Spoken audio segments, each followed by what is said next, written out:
Hey everybody, welcome to the June. I almost said January, June 18th show of the Ghost and the Goat. I am your host, the Goat. With me is Buddy. Buddy, come on in here, dude. See you pop in. Peekaboo. Welcome, June 18th, dude. And the It's Celtics won again. June. Yeah, it's not January. It's very June-ish. Dude, I was looking at Here in New something on my England, phone. it Something is threw me very off. I warm. just got a notification. It was some stupid tweet, right? And it was like the price of beer at every stadium, like the Oh, average price. They had the Patriots ridiculous. at $8. I don't drink, right? They had the Patriots at $8.20. I stopped drinking. I don't know. I stopped almost 2 years ago now.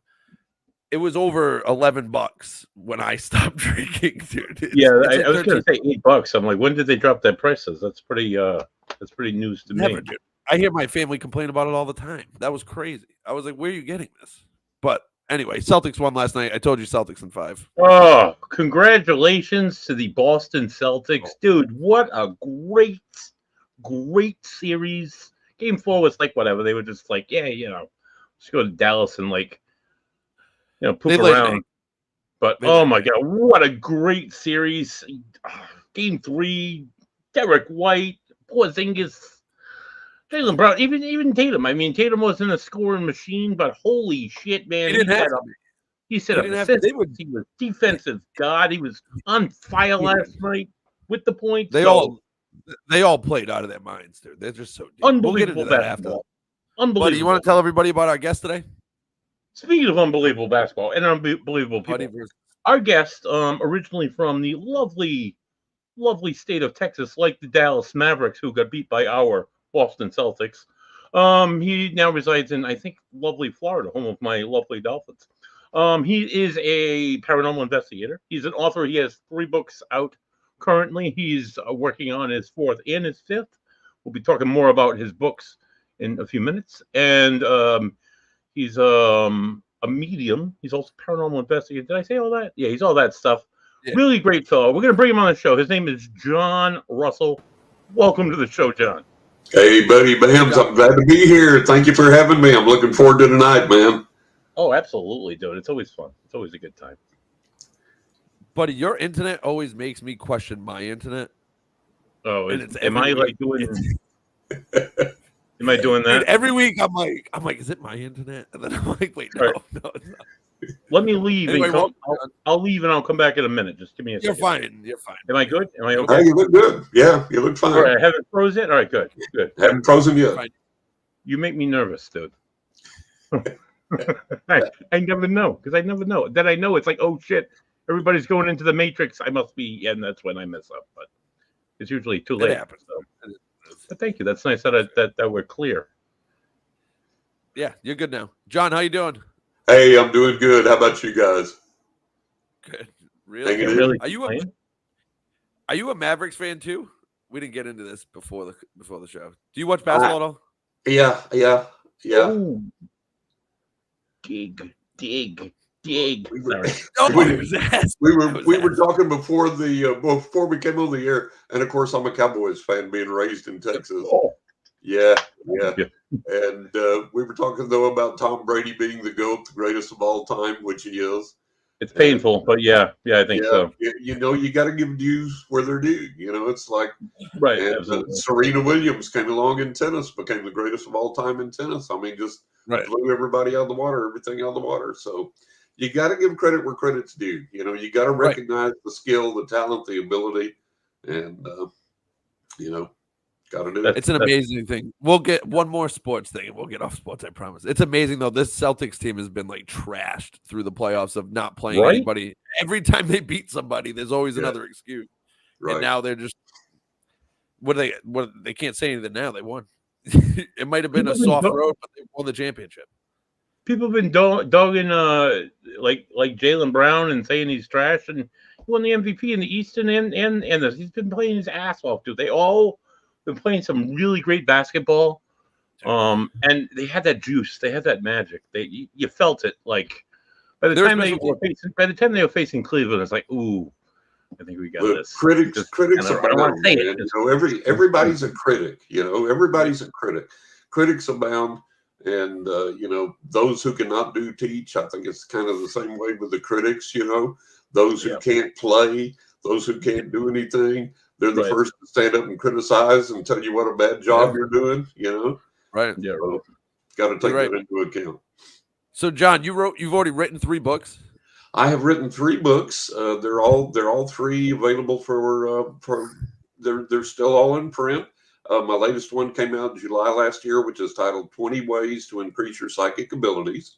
I love that. And That's good. it's a really fun book. It's got a lot of neat things in it. The first 2 books I wrote, the first one was Writing with Ghost Angels and the Spirits of the Dead. The second one was A Knock in the Attic.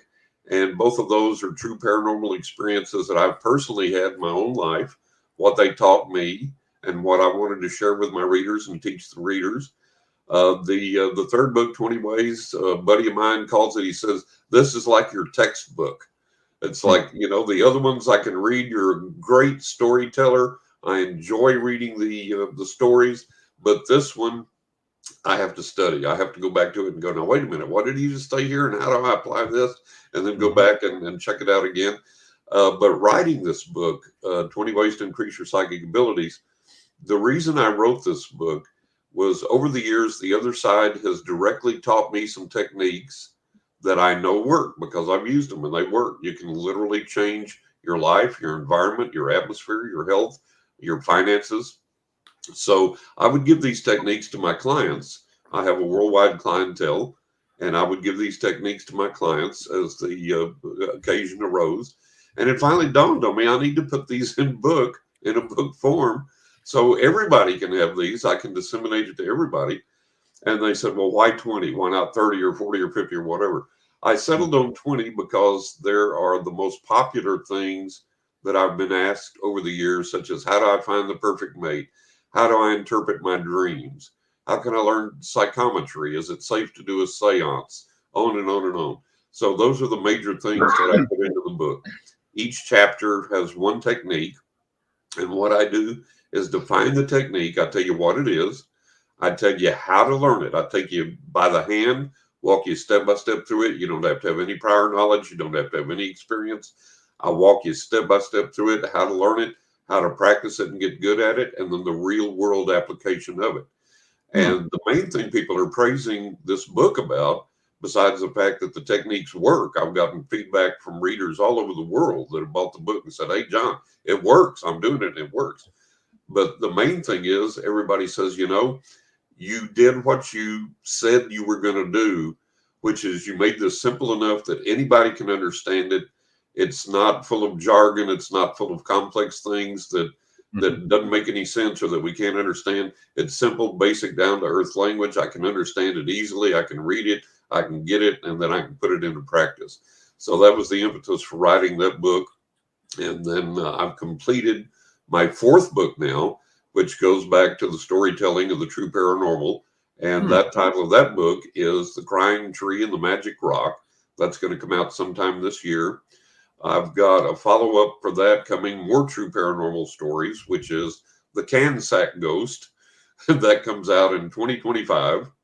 And then I've got other things coming in the paranormal realm besides that. And then I've had people ask me all this time, are you ever going to do a novel? Are you ever going to do anything with paranormal overtones? So I started writing a crime fiction novel about a serial killer that has paranormal overtones, and got some beta readers on that to say, hey, is this in the ballpark or not? Everybody loved it. So eventually that'll be coming out. And then I've got my first book of poetry that's going to be coming out hopefully next year. Quite diverse, John. I'd like to get back to the your most recent book, the 20 ways to enhance your psychic abilities. As myself, as an investigator, somebody who's had experiences over the years, whether I'm looking for it or not, I've noticed that certain things will almost enhance it. And I, as an investigator, and somebody who's interested, or say as like a layperson, like my co-host, who doesn't really, he's not really a paranormally kind of guy. What are your top 3 methods that you would recommend to anybody to enhance their spirituality or their openness to it? A good meditation technique, a good basic understanding of psychometry, And then I think dream interpretation is a big thing because we all dream. Yeah, And okay. there's sleep institutes that have done studies, and I reference this in my book, and they say we all dream, whether we think we do or not, whether we remember it or not, we all do dream. And dreams are very important to us. And I think that those three things, I think, are the kind of at the core of things that will really help people to develop an understanding of the spiritual realm, help to advance their own lives. And dream interpretation is not difficult once you understand the basic principles involved. And I tell people that dreams are so extremely important. I'll give you one example. I had a friend of mine that worked for the NSA, the National Security Agency, and he was a code breaker. And he told me, he said, we got this code, we intercepted this code, and he said, we had every computer, every machine, everything on the planet on this thing, all our best minds on this thing. He said, I'm working on this thing to the point of distraction, and we couldn't break this code. We couldn't crack this code. And he said, I had worked on this thing till I was literally like driving myself crazy. And he said, I came home one night absolutely, literally exhausted.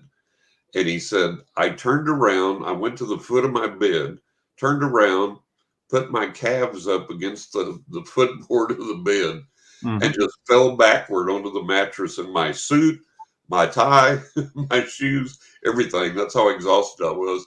And he said, I immediately went to sleep. And he said, when I went to sleep, I began to dream, and it was a lucid dream, and I was aware that I was lucid dreaming.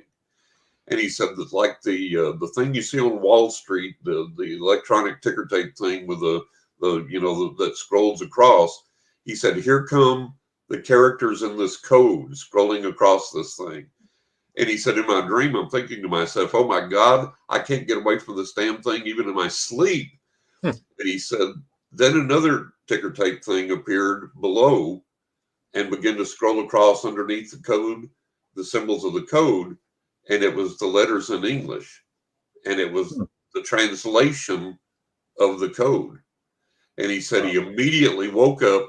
He had a pad and a paper by his bedside, and he remembered enough of the dream. He sketched out the symbols, and he sketched out the letters in clear under it, ran back into the office. That was the key, and it broke the code.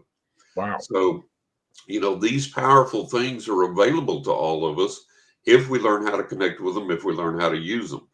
And it takes a little bit of discipline, takes a little bit of practice. His situation, I think that his subconscious and the powers that be out there were activated by his just this extreme focus on this and this determination that I've got to have an answer.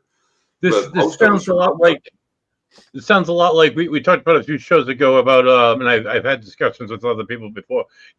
Carl Jung's theory of synchronicity, where there's that connection between the human subconscious and the world around you. There's like exactly coincidences that are only really special to the people that experience them. It's something that fascinates me completely. And then interact with that in a deliberate manner. Because most of us don't try and control our dreams. Most of us just have dreams and go, what in the world did that mean? We ignore it. Very few people have precognitive dreams, or if they do, they don't recognize that they did. And so there are techniques that I teach in the book where you can control your dreams, get information in your dreams, and utilize your dreams in a meaningful way rather than just waking up and going, well, what in the world did that mean? So it's something that can be controlled and can be done at will. And the more you do that, the more meaningful information you can get in your life. That's awesome. I get a friend that's he's a dream counselor. He's told me before. Now I'm a guy who's never dreamed. I think mainly because I have sleep apnea, But there was a time where he's like, you just gotta tell yourself, buddy, every night before you go to bed, for like 2-3 weeks, just tell yourself every time, hey, I want to remember my dream. I want to remember my dream, and go to bed like that. Go to bed saying that to yourself. Right. Whether you're saying it out loud or you're saying it in your head. And sure as shit, John, I kid you not. Yep. After about 2 weeks, I started not only remembering my dreams, but they were very lucid. They were very real. Yes. Like I could compare them to that time when I was on that Chantix for to quit smoking. It gave me like crazy dreams. Crazy dreams. And I just told myself. And then after a while, I stopped telling myself, and it slowly faded out, and it Exactly. stopped happening. Exactly. But it's The so cool. paranormal is just like a muscle. If you Mhm. don't use it, it starts waning away, you know. Mhm. And I tell people in my book, I say, look, the key to all of this, anybody can do it, but to get good at it, you have to be consistent, you have to be persistent, you have to practice, and you have to keep with it. And just like you said, you know, you quit doing it and it faded away. And Yeah, then, right. but it's something you can bring back. But, you know, the problem that we have in being consistent with any of this is that we get up and we say, okay, you know, I'm going to set aside 15 minutes every morning before I go to work to meditate. And I'm going to get that connection going with the other side every day. So you forget to set the alarm clock. You get up, you're late for work. There goes the meditation that morning. Next morning, you may get up, you may do it. Next morning, you get up and you go out and you discover the heat's off in the house. And it's like, why? What's happening? Oh, my air conditioner's broke, my heat's broke, or whatever. Now you got that to contend with. There goes the meditation. You don't do the meditation. So we have all these difficulties. We have to live. We have to pay the bills. We have to sleep. We have to eat, blah, blah, blah, blah, blah. So all these things encroach upon that time. So to develop a spiritual discipline, it takes putting the same amount of determination into that as we do other things that are truly important to us, because we do make time for things that are important to us. You know, I'm going to get these advance tickets. I'm going to go to this game. I am not missing this game, right? This fight. I'm going to get front row seats for this fight, ringside. I'm not missing this fight. So what's important to us, we make time for, we put in the schedule, we devote money to, we devote our efforts and energy to. We have to view the spiritual realm the exact same way. And it's so funny because you would think, since we're spiritual beings and since we need that spiritual input, you'd think, man, this should just come automatically, but it doesn't. It takes the same amount of work that you have to put into anything else. Mm-hmm. That's cool. That sounds amazing, honestly. I want to know about your book of poetry too. That is, it's really funny. It has a little bit of, I guess, more of a spiritual than a metaphysical overtone. Mm-hmm. And the way that I like to write poetry, I write in one reviewer said you use very plain language, very easy to understand language, which is good. And there are some poems where I may get out there a little bit or may stretch for a reference or metaphor or something. But I like to write about emotional things that is something that we all experience, that we can all understand, that we can all relate to. And I had a buddy of mine, I started asking for some advance praise to put in the book when I began to start hawking it to publishers. And one buddy of mine said, look, I'm not a poetry guy. And he said, I started reading this thing and it was like, oh man, this is not what I expected at all. And he said, you know, you're covering a range of emotions here that all of us can relate to, that we've experienced, that we know, that we understand. And he said, man, I broke down over some of these poems I was reading. He said, I just, you know, lost it. It choked me up. And he said, I would come back to it and read it again, get the same reaction. So that's the greatest thing to me. Everybody that's all the beta readers that have given me advanced praise for the manuscript have said the same thing basically. And the really neat thing is they've all gotten it.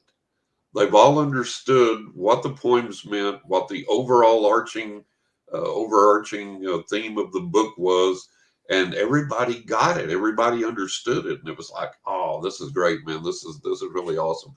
But I do a lot of fun things with the poetry, like, you know, people try, okay, I'm going to write a sonnet. So you try and sit down and figure out how to fit all the verses into a sonnet and make that work. What I do, I write in traditional forms, but I like to play with things and I like to invent rhyming forms of my own that I then make myself have to fulfill. And one of the absolute best fun things that I ever did in this book was I took a limerick and I made it a serious poem. And then I did that twice. It is in the opening part of the book, and then it finishes the book as kind of an arch where life is coming to an end, which is the title of the portrait manuscript is Autumn's Twilight Memories. And I'm 70, so I'm in the autumn of my life. You know, it's kind of like twilight, and I'm thinking back and I'm looking back. And so it's kind of this overarching thing where, okay, it's, you know, life is beginning to wind down. And everybody got that. And it was so awesome. It was like, and one person that wrote the foreword for it said, I'm in the summer of my life, but it makes me look ahead now to the autumn of my life and to say, hey, this is where this thing is going, you know. So it was a lot of fun to write. It's really a blast. That's, buddy, I don't know if you know this, but like different poems you have to follow, there's like a set of rules. Right? Yeah, there's like a bunch of rules that you have to follow, like for it to be that type of poem. Yeah. So it's like I love poetry. I do. I know haiku. I know what that is. It's like 575. One of my greatest things many years ago. There's a newspaper in Japan, and it's still around. It's called the Mainichi Daily News, and I had a haiku accepted and published in the Mainichi Daily News when it was still a print newspaper in Japan. So that was one of my proudest moments as a haiku writer. I was like, this is awesome. That was really cool. But yeah, there's like, I think 100 and I can't remember. There's 100 and some odd different types of poems. Yeah. And so there's all this kind of stuff. If you want structure, if you want a specific thing, you can do that. You can aim for that. You can write in that style. But I've had a lot of fun. One of the analogies I give in the introduction to the book is that I like to take words. I'm also a painter, and I like to take words and just move them around on the page till I get something visually pleasing. You know, it's kind of like abstract art to me. It's kind of like painting to me. So if I want to write in a strict form, I do. If I don't worry about it. I don't worry about style. I don't worry about trying to say, well, this is a this or that or whatever. I just, you know, go however the words move me and however the emotion moves me. And it's been successful because people read it and understand, and the emotion touches them, the thought touches them. And so for me, that's what it's all about. That's great. That's amazing. And what was that's coming out after the fourth? That was the fifth book, right? The poetry was the fifth book. No, the poetry is a separate book from all the other paranormal stuff. It's in addition to, and hopefully it'll be coming out sometime next year then. So what were the other two books about again? I'm sorry. Oh, I want to just dive into your the other two books are going back to true stories of the paranormal. Nice. And these are all, it's really, there was I've had way over 1,000 physical paranormal experiences. I mean, other people have experienced them. Other people have seen them. We've caught them on film. We've caught them on recordings, audio, so on and so forth. And what was really funny as an aside, there's this this really sarcastic show where these people tune into paranormal shows like Coast to Coast AM and all this stuff, which I've been on 10 times. And they make fun of all the psychics and the paranormal people and everything. So they heard me on Coast to Coast and they were like, oh, 1,000. How does this guy know? What does he do? Does he sit there and write them down like, oh, here comes another one. That's number 87. And they were doing all this stupid shit, right? And what's so hilarious is that's exactly what I did. Many years ago, I started thinking, God, I've had so many of these things. And I haven't even written down, I haven't even kept track of all the quote unquote minor incidences. But of all the major things that have occurred, I thought, God, I need to start keeping track of these things.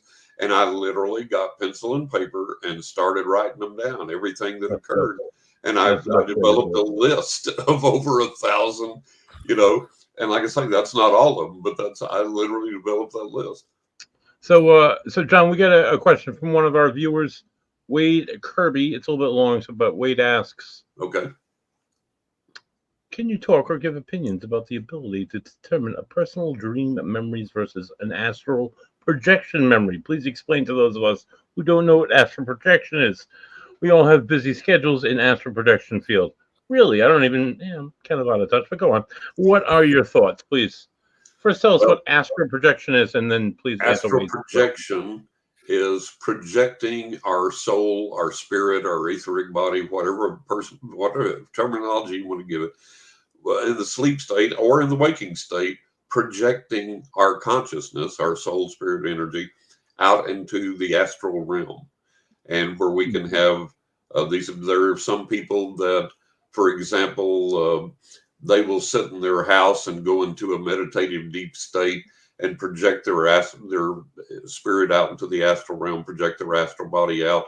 And somebody in a house across town will have 3 objects laying on a table, and this person will project their astral body into that person's house, view the objects on the table, go back into their physical body, call a friend up and say, you had an apple, an ink pen, and a ruler, and that type of thing. So that's the astral realm, and the easy explanation of the astral realm. Then you go to the Akashic records, things like that, where supposedly everything that's ever been done on Earth by anybody is recorded, and you can view the Akashic records, get into that.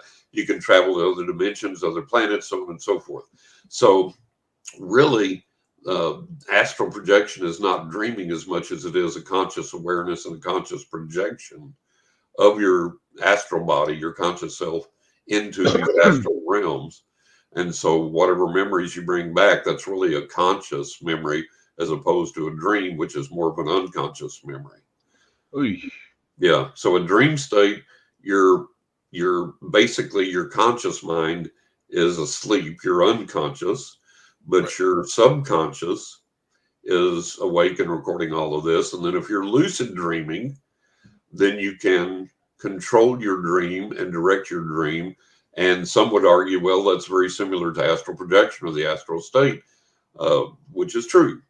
There may be some lap over there. It may be the same thing. We don't really know. It's a very complex issue to try and sort out. But right, that's I'm not sure how I feel about astral projection. Show me, and I don't know that anybody actually has just yet. Yeah, So I've done it. I've done it, oh, yeah? and and I've known other people that have done it successfully. And I think that if you're really, really, really deep into remote viewing, like if you go into a really deep state to remote view, it could be a form of astral projection. Wade went on to say, absolutely correct. And visit frequency dimensions. Again, I have no idea what that means. To bring back helpful, allowed information to assist in the time now. Yeah. Frequency dimensions, that just means that where you and I are right now, we're operating on a certain frequency. And then if there's a ghost here, that ghost is on a different frequency. Okay, I get that. Yep. Okay. Yeah. So, and what I tell people is, like, we have to understand where we're all sitting right now, where BAMS is, where you are, where I am. There's radio waves going through the air right now where we're all at. Now, we're not aware of it, but going through the air right now is country music, jazz, rock, talk, everything right now, all simultaneously going through the air where we're at. We can't hear it, we can't see it, we're not aware of it. But if we take a radio, plug it in, turn it on, tune the dial, oh, there's a rock station. Oh, that's there all the time. And so these energies, these invisible energies, and these frequencies that they live on, operate on, are all around us all the time. They're there always. The ghost of our departed loved ones, our guardian angels, our spirit guides, nature spirits, on and on and on. These beings are there constantly. They're there all the time, but we're not aware of them in our usual waking state. And what you have to do is learn to alter that frequency till you tap into where they're at, or get them somehow to tap into where you're at. Then you can see and make that connection and have that conscious rapport. Okay, I completely buy into all of that. That just completely makes sense. It's just not something, any terminology I've ever used. But yes, I absolutely agree that they are on different frequencies, and that's maybe why they sound muffled or not always clear 100% of the time. Again, they're not speaking with voice boxes either. It's just again, was it energy maybe? Well, the interesting thing too, talking about frequencies, EVP, electronic voice phenomenon. I saw in the run up there you had Rodiv, and people think that Rodiv was the originator of EVP. He wasn't. It goes way, way back before him. But for people that don't know what electronic voice phenomena is, It's taking a recorder, a tape recorder, or a digital recorder, and just letting it run in the silence, then playing it back, and you'll get spirit voices, sometimes the voices of deceased loved ones. Now, the interesting thing about EVP is that they have to utilize some type of noise or static frequency to project their voice through. And the interesting thing about that is, I was on a podcast once, I was interviewed, and one of the people on there was a professional musician, and he was had all these electronics, computers, and all kinds of stuff, all kinds of software. And he said, John, he said, and we were talking about this, and I was saying, we can't find these frequencies. And he said, John, he says, I can take a sound, music, a voice, a noise, anything, and I can put it in there, and I can isolate it. I can tell you what frequency it's on. I can do anything I want to with it. I can warp it. I can woof it. I can put it in, layer it over other things. He said, when it comes to EVP, I can hear these voices. I can find them, but I cannot discover the frequency that they're using. And I told him, I said, that's the key. When we discover what frequency that they're using to communicate, then we're going to move to real-time two-way communication with the other side. That'll be monumental. But to do that, we're going to have to marry science with the paranormal realm. Science doesn't want to get involved because they've already made their mind up that it's all bullshit. And then psychics and paranormal researchers have been dissed by the scientific community, so they're loath to get involved because they've been disrespected. So it's hard bringing that together. It is a tough marriage, unfortunately. But as investigators, I feel if we have more of a scientific approach, if we look at things with a little maybe skepticism, as kind of a used word nowadays. Skepticism. Yeah. Healthy, right? And be healthily be able to excuse something that's not paranormal. That anybody would be, ooh, that's a face. No, that's a reflection, dude. Just being just like logical. I think if we're more precise about it, more able to throw away stuff. All right, I don't know what that is. You don't know what that is. It could be this. It could be that. But just toss it out, because if we present it, somebody could say it's the devil and take it the wrong way, and that has and does actually happen. So. To be more conscientious as an investigators, we do have to be, and at the same time, like you say, a healthy skepticism, but that skepticism needs to be okay, maybe, show me, let's see. And if the person can produce it, or if the manifestation produces it repeatedly or reliably or whatever, okay, then we have something there. If not, then you say, okay, well, we dismiss it or we put it on the back burner. And I've had to do that with occasions, but not often, because my life has been so weird. I've been, I had my first paranormal experience when I was 5. I developed my psychic gift at 6, started doing paranormal investigations at 11, started reading professionally worldwide at the age of 18. And the sheer enormous amount of experiences that I've had have all been legitimate, have all been on the physical realm, have a lot of times, like I said, been witnessed by other people. We've caught it on camera, we've caught it on video, caught it on audio. When I shot a TV pilot for the History Channel, we captured paranormal phenomena on camera while we were shooting the pilot. Irrefutable. And there were just a ton of paranormal things that happened. So most of the things that happen around me are legitimate, are verifiable, are real.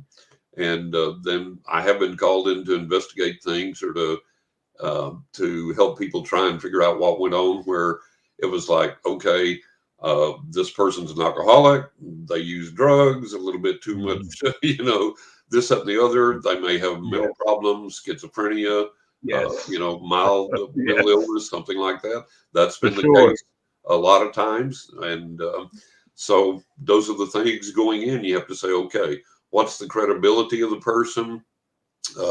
What's their lifestyle? That they get up and snort cocaine before breakfast. They're liable to see something. It's like you have to build a case for some type of stability and solidity. And then once you determine the background of the person, their lifestyle, and so on, their belief system, so on and so forth, then you can begin to progress into the investigation. Say, okay, here I am. I'm a magnet for this stuff. Let's see. You passed the test so far. Let's see if we can manifest this. Let's see if we can get this to happen. And the point in all paranormal investigation, I'll tell people this over and over and over. The point in all paranormal investigation should be to learn and to get a better understanding of the other side and how it applies to life here and how we can make our life better with it. And I tell people, look, if you go in and you do a paranormal investigation, you set a REM pod down and you go, if a spirit's here, set off the REM pod. The REM pod goes off. You've had a demonstration, not a communication. Okay. Now, if you say, okay, you're here, I appreciate you being here. Let's do the old school table tipping thing here. Set off the lights once for yes, set them off twice in succession for no. Now, are you so-and-so, and then you go from there. Then you begin to get a communication. Otherwise, all you've got is a demonstration. And the point in all paranormal investigation should be who's here, what's your purpose in being here, what are you trying to communicate and why?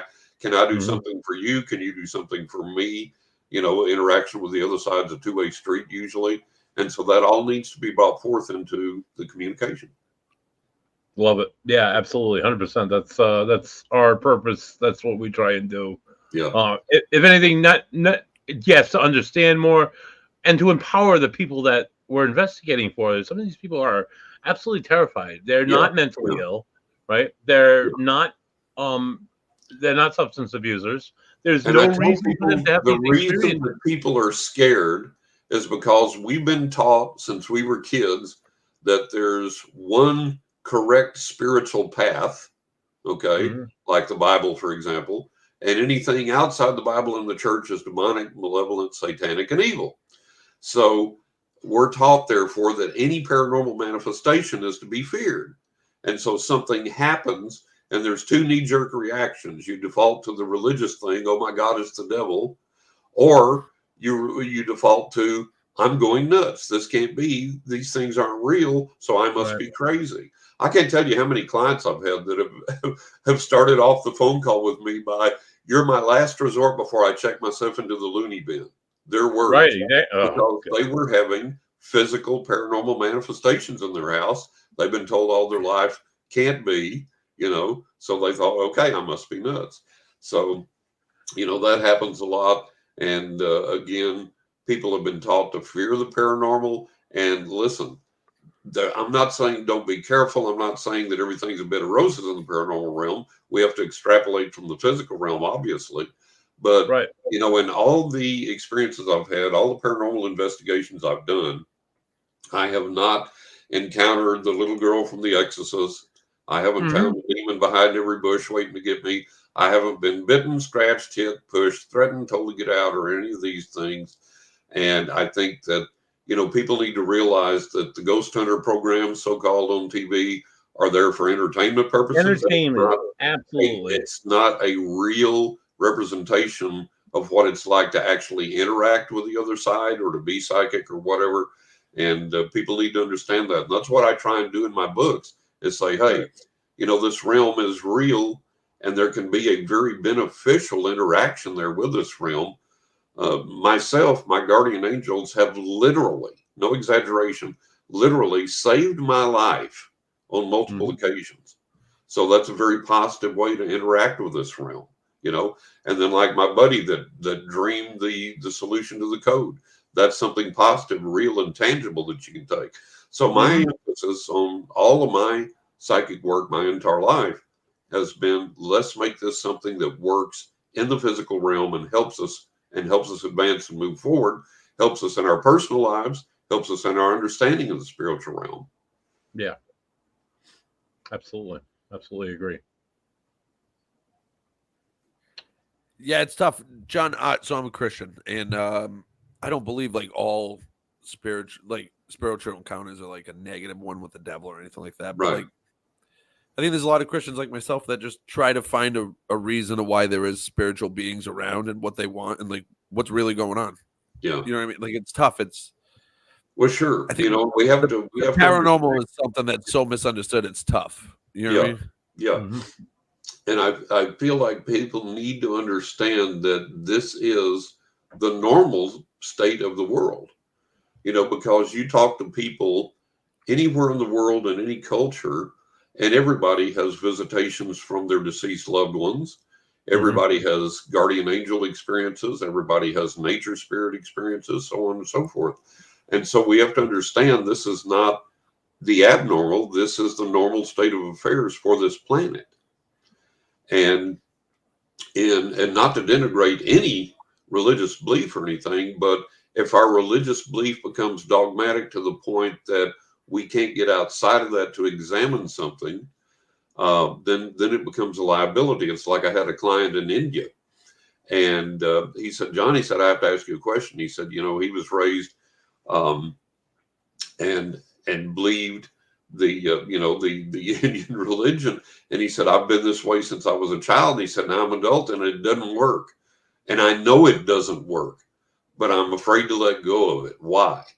And I said, "I can tell you exactly why." I said, "Since we're kids, our parents and our teachers and our religious leaders have pounded into our heads that here is your God, whether it's a Christian God or a Buddhist God or this God or that God, whatever, here is your God.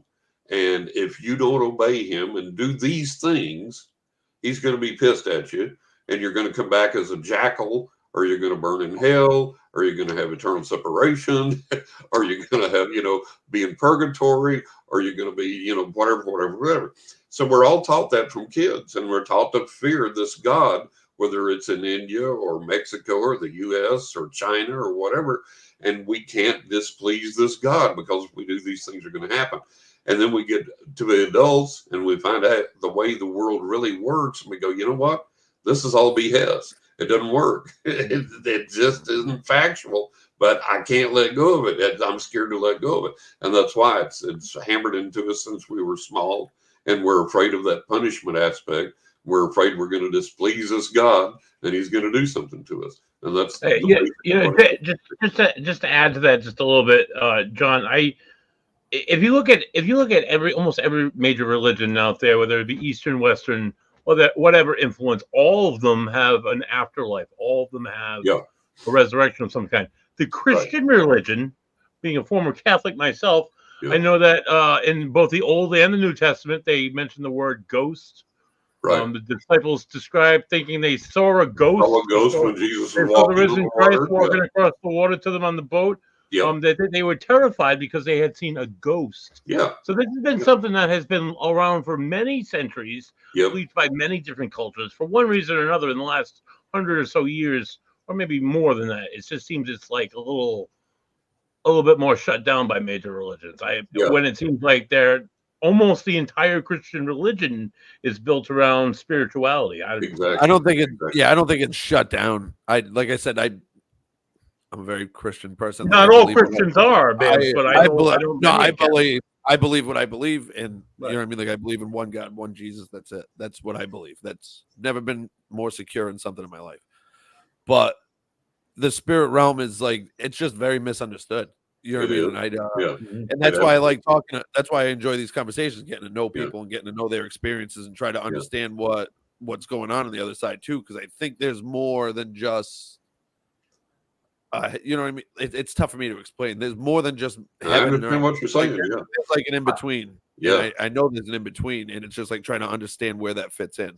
I had there was a preacher I knew a jillion years ago, and he was a Pentecostal minister, Pentecostal preacher, and he used to say to me, "Brother Russell," he said, "when we get to the other side," he said, "we're all going to be so surprised." And it was really funny. I had a client here the other day, and I said, "There's somebody coming through. His name is so-and-so." And she said, "Oh, I know who that is. That was a friend of mine." And I said, "Okay." I said, "Well, it's really funny the message he gives me for you, because he's laughing and he goes, 'It's just not the way you think it is at all over here.'" And she just busted out laughing. I said, "What does that mean? What's the deal?" She said he was a rabid conservative Christian minister. and it was all hellfire and damnation. This is the only way, and the Bible is it, blah, blah, blah, blah, blah. And she said, I used to sit and talk with him and say, man, come on, this can't be the only way, and blah, blah, blah, and all this stuff. And so when he got to the other side, that was the message that he brought through to her, was he said, hey, it's not anything like I thought it was going to be over here. It's not anything like we presume it is. And so that instantly she connected with that, because that's the conversation I used to have all the time when they were alive. So I thought that was such a marvelous thing to experience from somebody coming through from the other side that had been so adamant that things could only be a certain way, and we had to believe a certain way and act a certain way.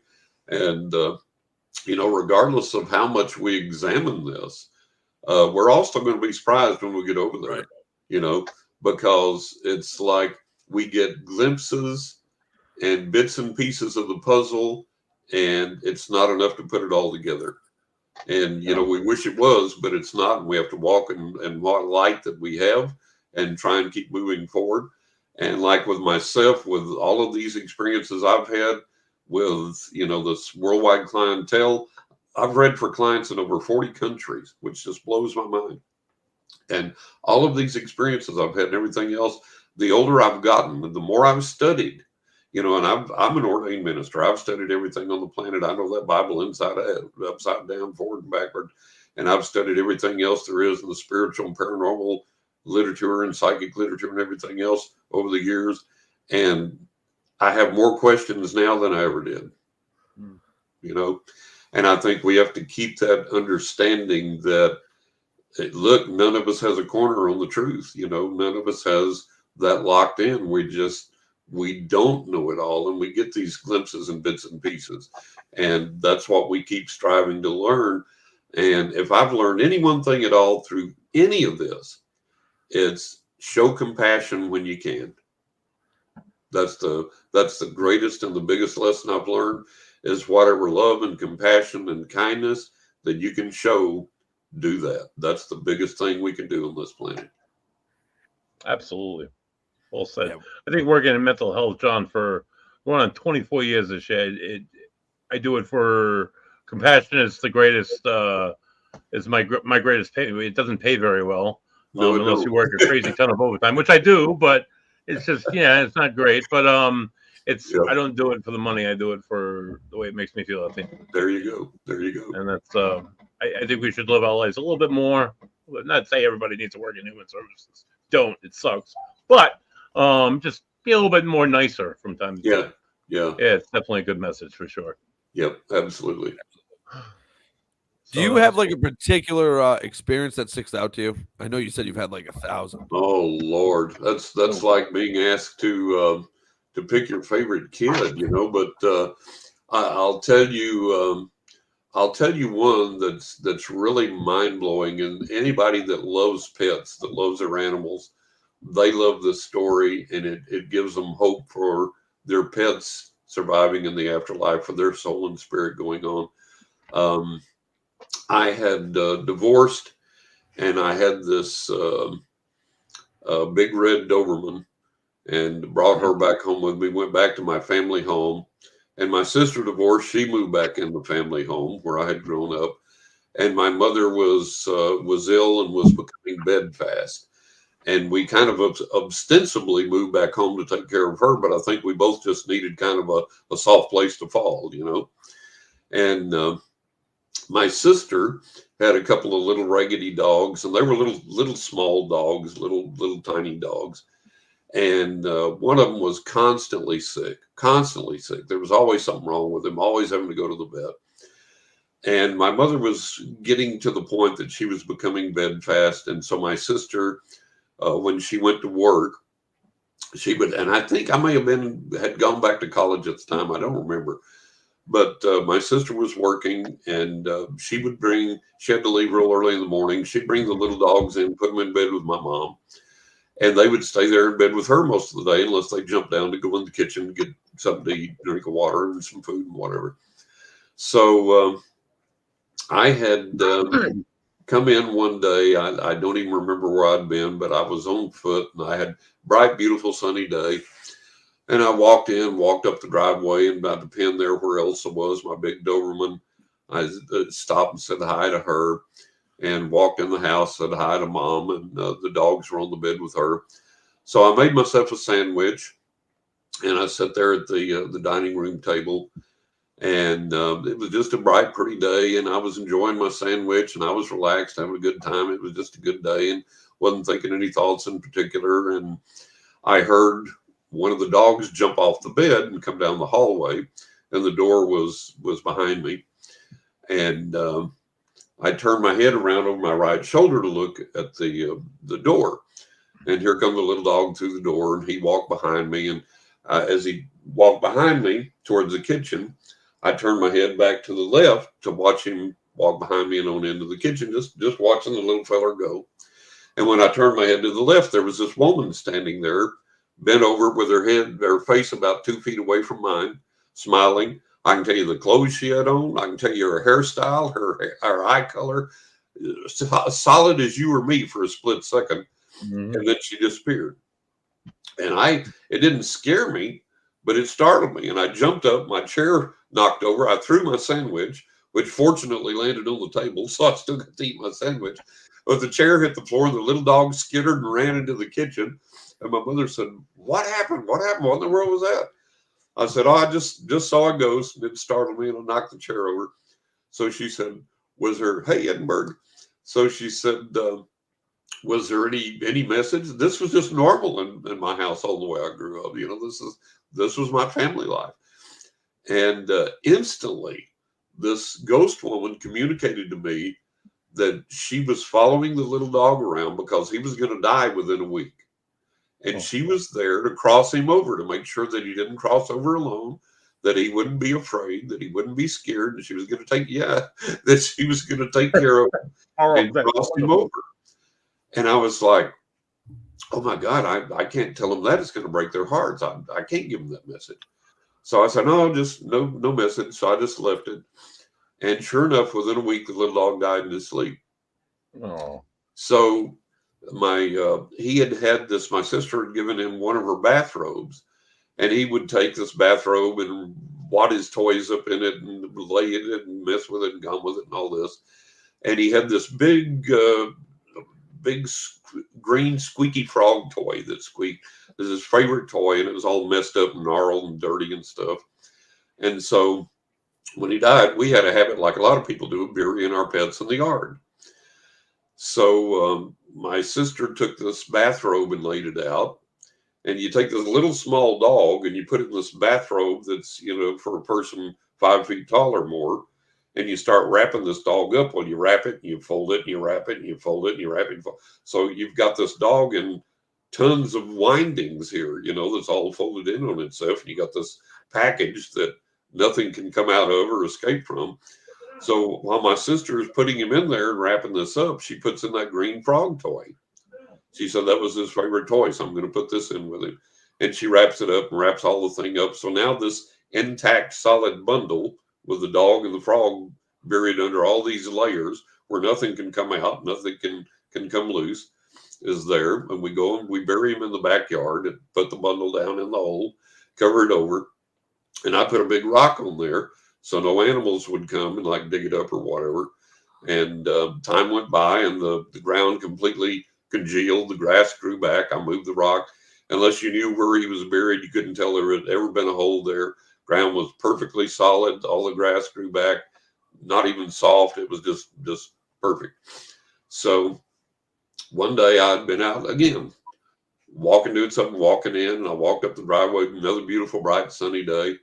And I stopped and said hi to Elsa, and I'm walking up the driveway, and I look over in the yard, and there's something in the yard, sitting in the yard on the grass. And I'm like, what in the world is that? What am I seeing? So I start walking over there, and the closer I get, guess what's sitting on top of the little dog's grave? That green squeaky frog toy is sitting on top of that dog's grave. And I couldn't believe it. I walked over there, and I got down on my hands and knees and dug in the dirt and the grass and pulled on it and yanked on it. Everything's absolutely, totally, completely solid and intact. But there's that green squeaky frog toy that we wrapped up in all those windings of that robe sitting on top of that grave. And immediately the message I get is, look, I made it. I'm here. I'm all right. Want you to know I'm still alive. I'm okay. And I was like, holy cow. So I picked up the frog. I put it on the steps going up into the apartment that was attached to the house where my sister lived. Went in and told my mom what happened. I was sitting there talking with her, waiting for my sister to get home. So we hear my sister pull in the driveway. The car shuts off. No car door. Mom goes, what's she doing? I said, I know what she's doing. She's sitting there looking at that frog on those steps thinking she's hallucinating.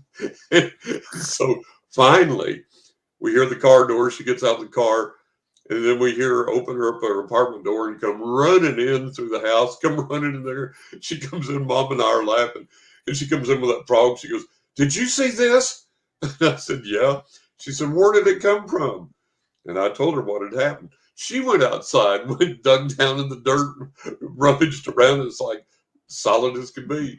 And so there's evidence that the agency was provided to that little dog to do that, to teleport that through all the layers of cloth, through all the layers of dirt, of ground, and to put that up there intact and say, hey, I made it. I'm here. I'm alive. Want you to know. So that's one of the most phenomenal things I've experienced. That is one of the most phenomenal, heart-touching stories, John, I've ever heard. Yeah. Ghost stories. Mind-blowing. That's incredible, dude. That's great. Yeah, that was incredible. And I've had 2 more experiences where I've had 2 of my pets come back in the flesh to visit me. And I got to pet one of them and touch one of them before they disappeared. Jesus. Yeah. John, we're gonna have to have you back on, dude. Because it's my thought that you have a million more stories, and we can. Oh, absolutely. We haven't even scratched the surface. Yeah, I know. We got our next guest on waiting. So to wrap this up, do you have anything that you're promoting? Anything? Your books? Yeah, people can find my books anywhere at any bookseller online. You can get them Barnes & Noble, Amazon, Books A Million, Apple Books, Abe Books, anywhere online they're available. And you can go to my website to find out more, johnrussellauthor.com. And it's got information and links to all my books and all about my books and where I've been, upcoming appearances for book signings, things like that. So johnrussellauthor.com. Nice. Awesome, John. That's just absolutely amazing. Again, absolutely amazing time. Thank you very much for coming on the show. Thanks, guys. Enjoyed it, and we'll do it again. Awesome. Thanks, John. Awesome. We'll see you soon. All right. Take care. We'll give you a ring. All right. Later, man. Oh, that was good. That was good. That was really good, dude. That was a perfect story to end with. Dude, that like grabbed my heartstrings, and like I was starting to well up. I had to get up for a second, and it's just, oh my god, he was he got me there. He definitely got me. That was beautiful. And his voice, for one reason or another, I've spoke to John before on different podcasts. He reminds me of the guy who does the song Alice's Restaurant. It's like a 26-minute song they play around Thanksgiving. I don't know if you've ever heard it. It's available on LPs. But it's like just a guy basically telling the story about Alice's Restaurant. And it has nothing to do with Alice's Restaurant. He goes on this whole freaking long spiel. He sounds just like John. Check it out. Alice's Restaurant. Anyway, I want to give a big shout out to my man, Connor Ahern. Blew his father, Jeffrey Ahern. Connor is a budding all-star in the Smithfield Little League system. He's also an all-star in the great sport of basketball. A large fan of the Boston Celtics. Big cheers to the Boston Celtics, Connor. They did it, dude. Keep bouncing them balls, dude. You're doing a great job.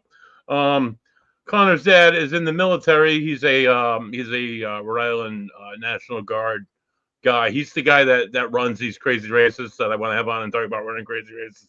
But speaking of crazy races, speaking of guys in the military, our next guest, he's a Fortean. I don't know if I'm saying this right. Fortean investigator. So I tell everybody, hey, I'm just a ghost guy. I don't do demons. I don't do Bigfoot. I don't do aliens. This guy does all the above. All the above. To top it all off, he's a former Army veteran, longtime Army vet, and he has experience as a military intelligence analyst.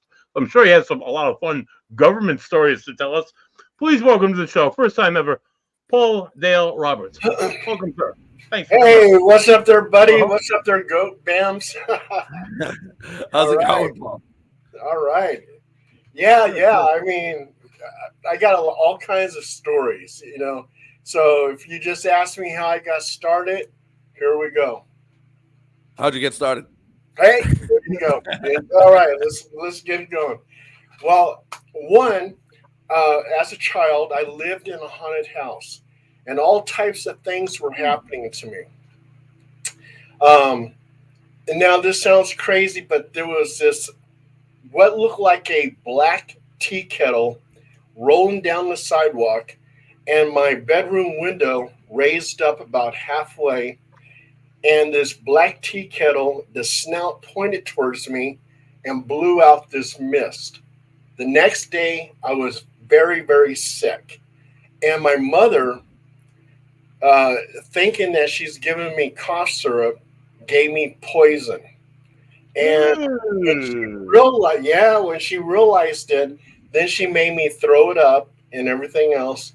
And then I was okay. But I was seeing like flying skulls with wings and all kinds of crazy things were happening.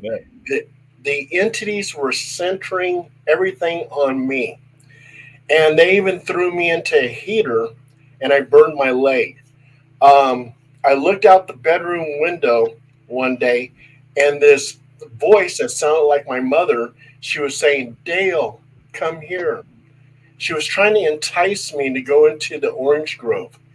"Dale, come here." I go into the kitchen and there's my mother. So all this stuff was happening to me. So when I got older, I started reading everything about the paranormal. I was reading Brad Steiger's books. In fact, now, Brad Steiger is deceased, but his some of his books you'll find my stories in. So I learned a lot from him.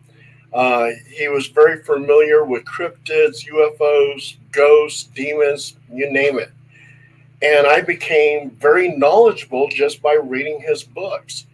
When I got a little bit older, I went into the Army. 1973 to 1976, I was MP, military policeman, and I was working with the Criminal Investigation Division drug suppression team.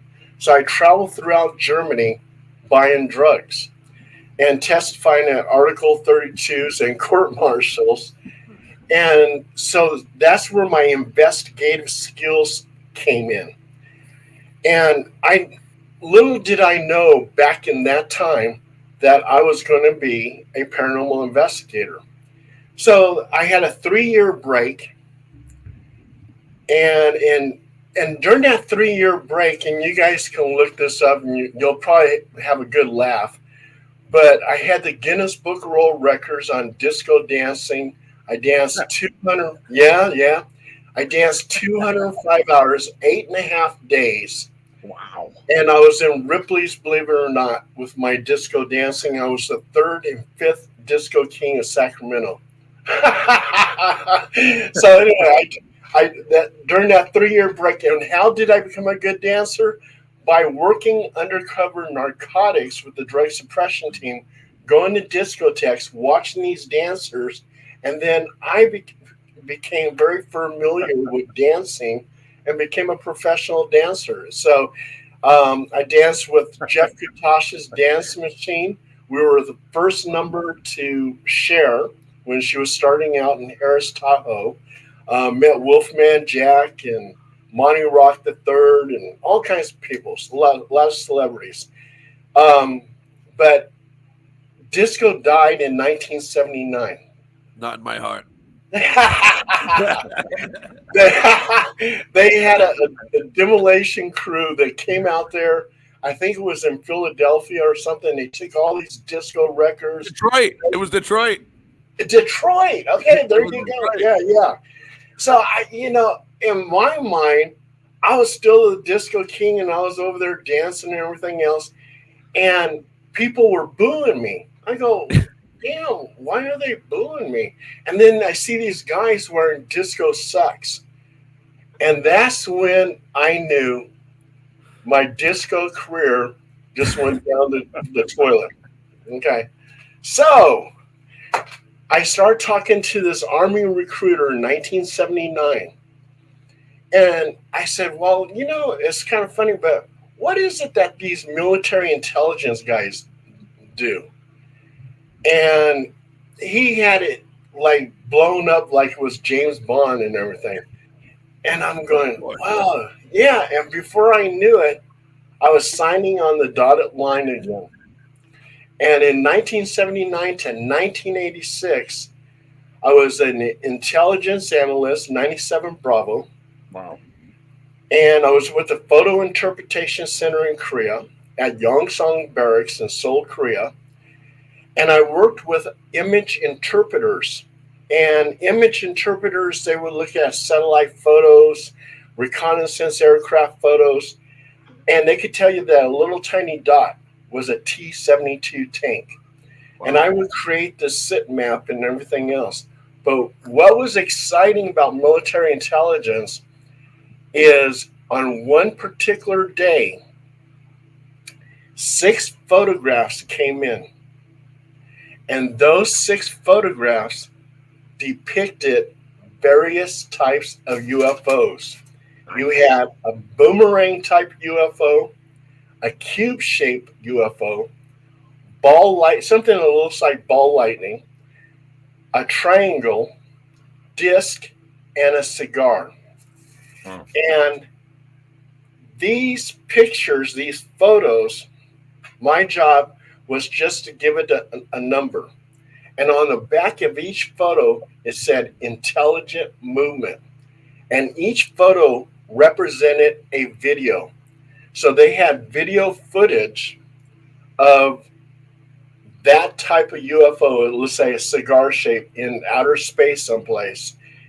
And the military intelligence during that time, that was 1981, was still investigating UFOs. And I wrote an article about this, and people go, well, aren't you scared you're going to be arrested?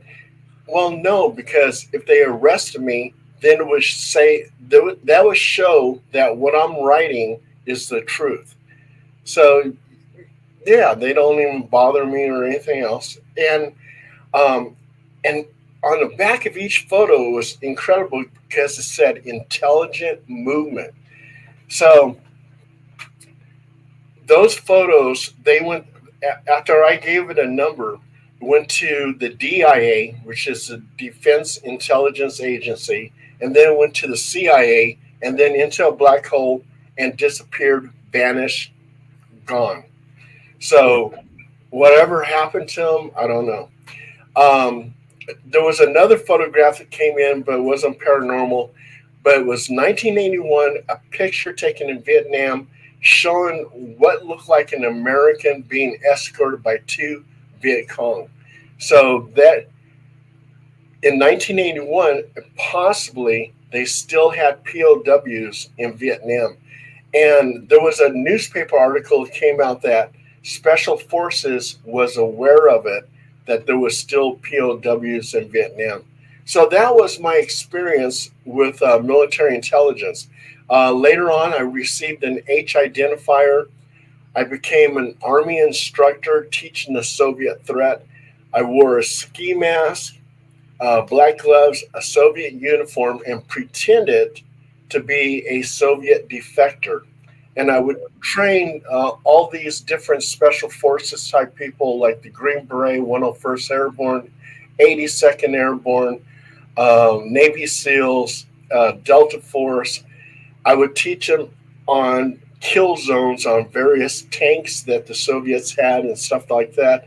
The West system using wings, engine, fuselage, and tail sections. So anyway, 1986, I got out of the service. And like I said, little did I know I was going to be a paranormal investigator. And this ghost hunter came up to me and says, Paul, you write a lot of stories. And I was working in the comic book business. And I would interview people like William Shatner, who at that time had a comic book line called Tech World. So I interviewed William Shatner. I talked to Stan Lee, everything else. So, um, and I was writing different type of articles. So anyway, I wrote this article for this ghost hunting group called Haunted Paranormal Investigations. And that article was published in 2 British magazines. So before I knew it, I was their ghostwriter. Then I was trained to be their paranormal investigator. And now this HPI now belongs to me, which is now called Halo Paranormal Investigations. Nice. And I've been on like 2,500 investigations. I've investigated Skinwalker Ranch, the area, not the actual ranch, but the actual valley where Skinwalker Ranch is, Area 51, you name it. Paul, just really quick, for those of us who don't know what Skinwalker Ranch is, what is Skinwalker Ranch? Skinwalker Ranch is like one mysterious place, possibly a place that has various portals. There was a family that lived on that ranch, and they encountered what possibly could have came through that portal was a bulletproof wolf, a possible dire wolf, and it was chewing on one of their calves. They took their shotgun, shot at it, and it didn't even phase this bulletproof wolf. And they followed it out to this different region of the ranch, and the footsteps just mysteriously disappeared. So all kinds of crazy things happen at that ranch. They have ghosts, they have shadow people, UFO sightings. It's just an area that just has this mysterious phenomenon over there. And Right. and they got that TV show Secrets of Skinwalker Ranch, and they're discovering all kinds of stuff, and hopefully they'll get some answers. Now, Paul, there's Skinwalker Ranch is not the only place in America where this kind of phenomena happens. We have a spot up just in Massachusetts right now where Bams lives called the Bridgewater Triangle. It's a small area, right? A lot of phenomena, ghosts, alleged Bigfoot, aliens, you name it, Chupacabra, which is a cryptid, all different various forms. Bermuda Triangle. There's a spot down in Maryland, I think. Why Mount is it Shasta, Mount Shasta.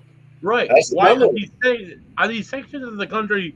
They have a special geological lineup. Is there a certain special alignment with the moon? Is it just local culture and folklore? What is it that makes these areas so special? I think they're energy centers, and it has a lot to do with the ley lines around the Earth.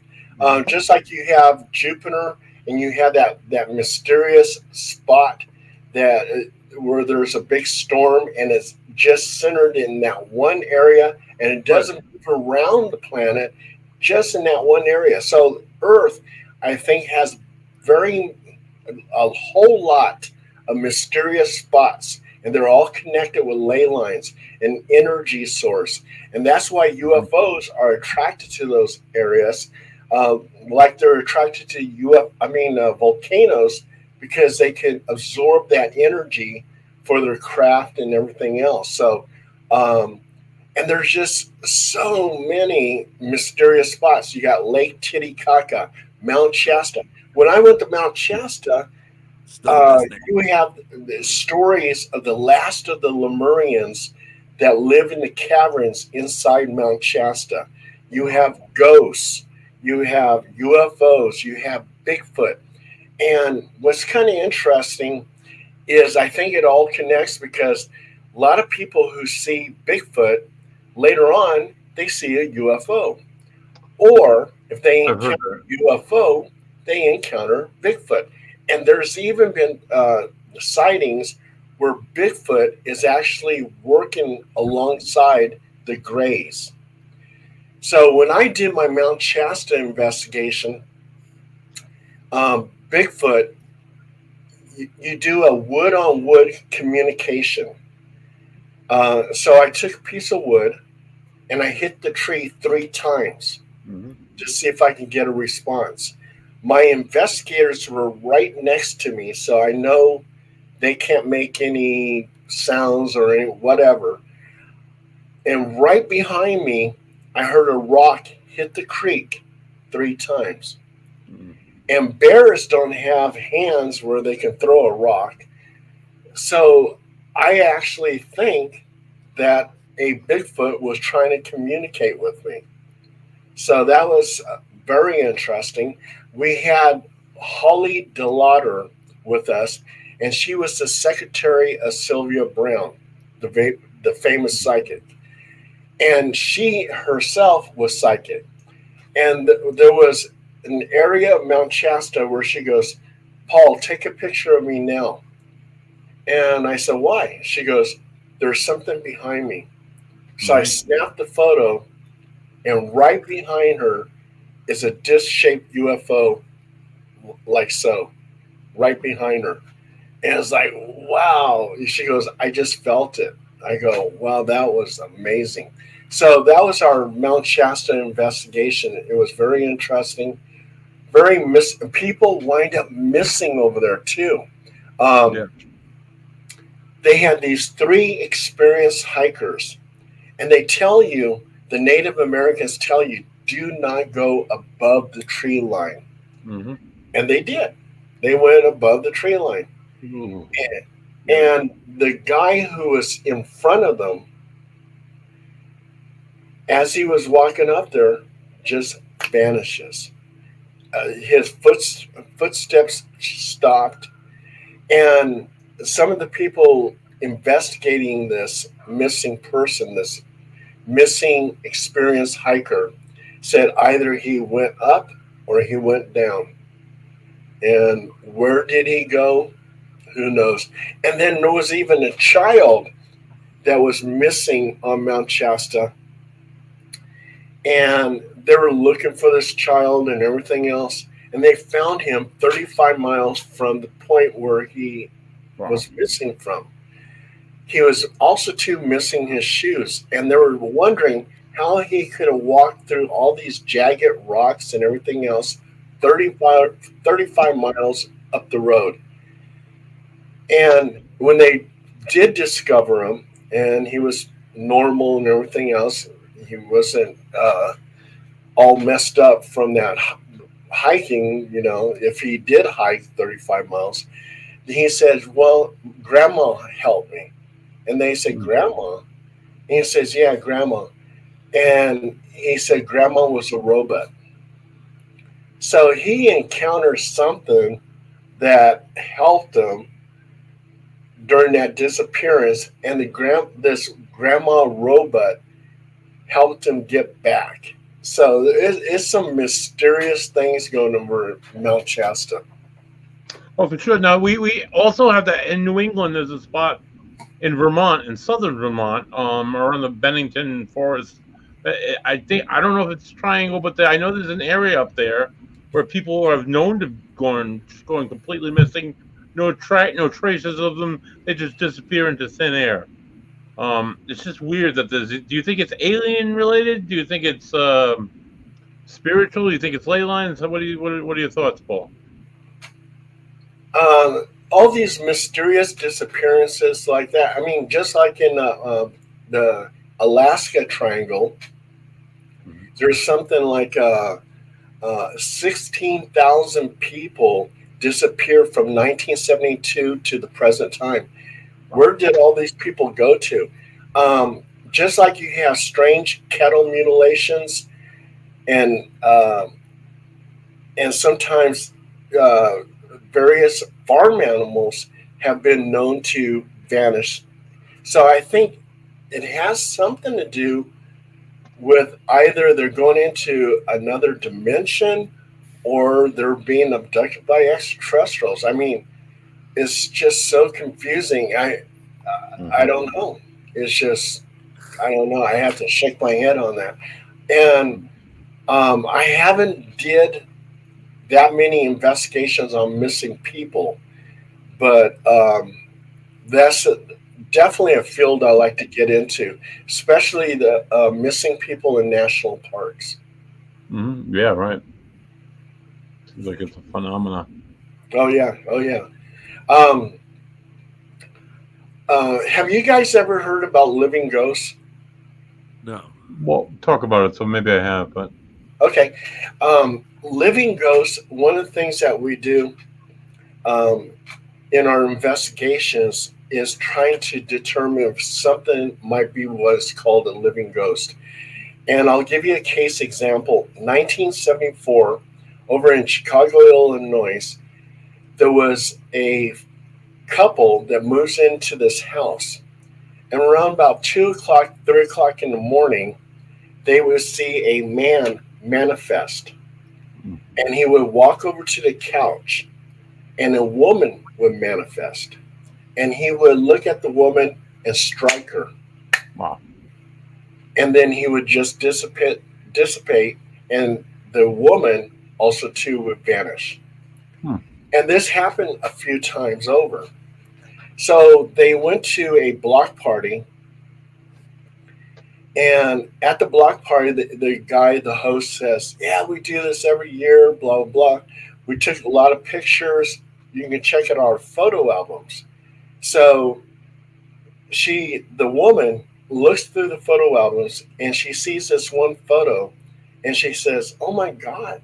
She goes, "That man and woman are the ghosts in my house."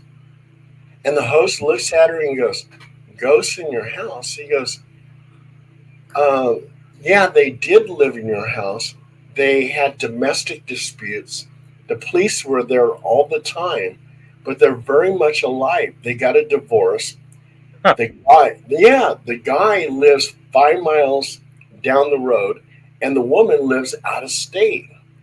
But they're not ghosts because they're very much alive." And he goes, "I'm actually friends with the guy."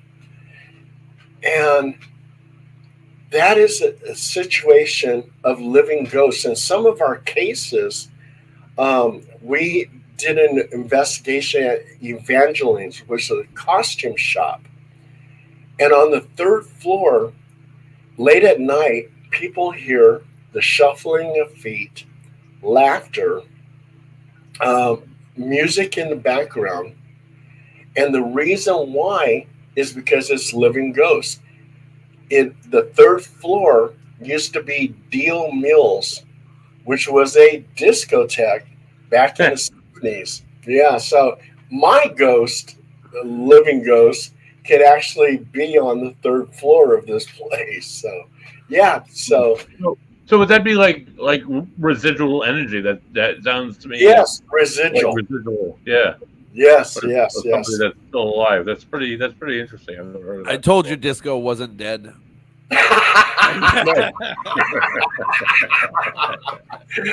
Oh, hey, I got to tell you also too. When military intelligence, I learned about intelligent movement. Well, we actually utilize that in our investigations. Um, we had a case um, at this one house. The ghost was named Emily, and she was known to drain the energy off the occupants. So while we were doing our investigation, one of our investigators says, "Paul, I need to sit down on the couch." He goes, "I feel really, really drained." And I said, "I wonder if Emily's doing that to you."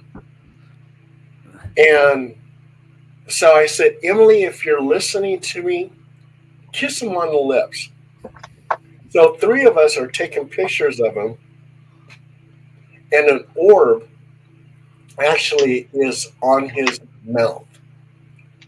So I said, "Wow, that's intelligent movement." It actually listened to me and appeared on his mouth when I said, "Kiss him on the mouth." So I said, "Emily, if you're listening to me, sit on his lap." So we snap a photo, and the orb is now hovering over his lap. Oh. So I said, that is intelligent movement. So what I do as some of these investigations, I'll place my hand up against the wall. And I said, if you're listening to me, appear by my hand. And I have a lot of photos of places that I consider haunted where the orb is actually on my hand. Nice. So we utilize that intelligent movement. And then we have what's called designer orbs. And orbs can be almost anything. It could be lint, it could be dust, it could be skin flakes, light refractions, dewdrops, you name it. But I believe that some orbs are paranormal. And the reason why is like there's one home in Del Paso Heights. And we were doing an investigation, and I took a picture of the backyard. And these two designer orbs. Designer orbs are the orbs with intricate type designs, and sometimes you enhance it, you can see a face or whatever. So I snap a photo, and I get two designer orbs, and I enhance it, look at it, and I see dog faces in the orbs. So I call one of my investigators over, and I say, hey, I said, look at these pictures. What do you see? And she goes, I see two dogs. I said, so do I. That's amazing. So I went back to the occupant, and I said, what is it you have in your backyard? And she goes, oh, I have orange trees. I said, besides the orange trees, what else do you have back there? And she goes, well, my two dogs are buried back there. I go, really? I said, take a look at these photos. And then all of a sudden she starts crying. And I said, why are you crying? She goes, those are my two dogs. I said, oh my God. It's like, here we go, So something like that I can deem as, spirit energy. I could deem as paranormal. Sure. Yeah, it's really cool. That is unbelievable. Yeah. And that was it totally blew me away. It was like, wow, okay. I just want to go back for a second. We were I could talk about ghosts until one blue in the face. I'm a ghost guy until I die, and probably then afterwards as well. But I heard you talking earlier how Bigfoot and the Greys work together.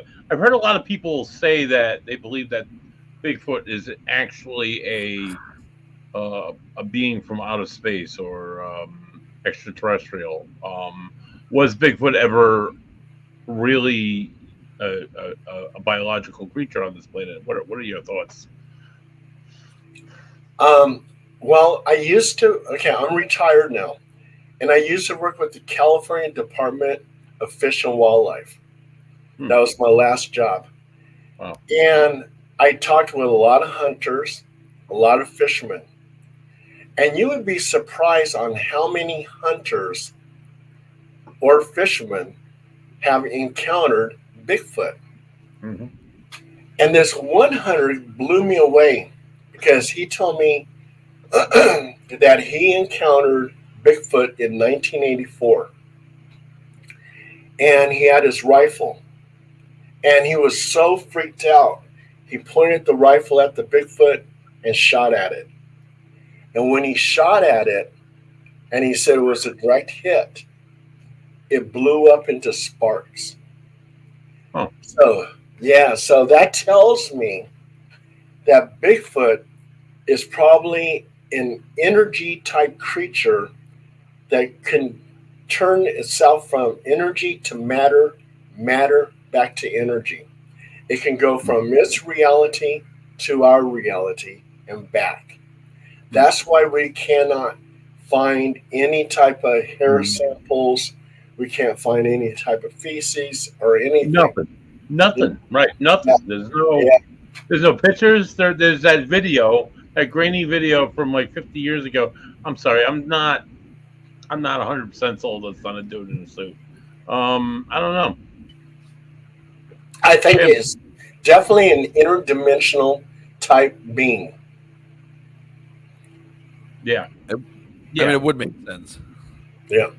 Right. It would attribute that nobody's ever able to see this thing or find evidence of it. That's like my biggest thing. I know hunters. I know people that go out there and they're like they see, like, they told me for years that there were like black bears in Rhode Island. I'm like, no.